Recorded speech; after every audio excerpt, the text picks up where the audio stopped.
The oceans and humans are inextricably interconnected. Here in Maryland, human and environmental factors such as historic overharvesting, sedimentation, and disease have caused a dramatic decline in the oyster population of the Chesapeake Bay.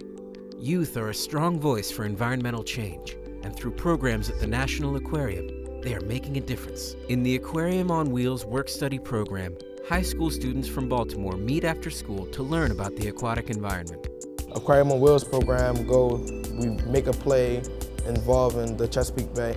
We write the script, we make the costumes, the props, and the backdrop, and the play is usually about an environmental or a conservational issue. Here at the National Aquarium, we are doing a lot of things that are trying to rebound these oyster populations, making sure we're planting trees and things that reduce runoff and chemicals that go into the bay and harm these populations of oysters. The National Aquarium is located in Baltimore's Inner Harbor, which connects to the Patapsco River, which leads to the Chesapeake Bay and out to the Atlantic Ocean. Oysters are a vital part of this massive ecosystem.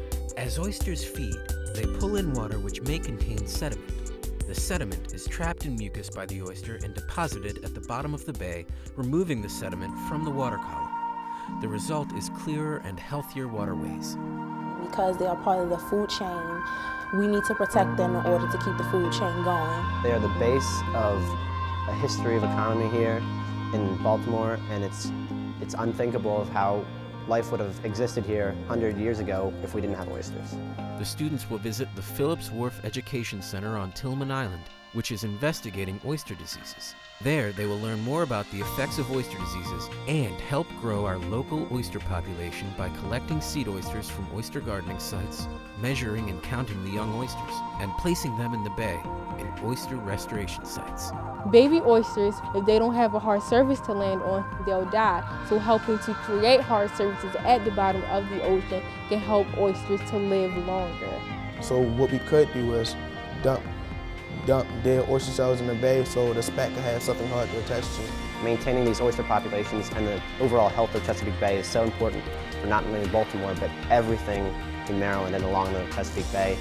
Getting out in the community with the kids and things like that, and our plays here at the National Aquarium have just been tremendous. And all the things reflect back to the Chesapeake Bay and our own habitat here in Baltimore, so I think that's the coolest part about it.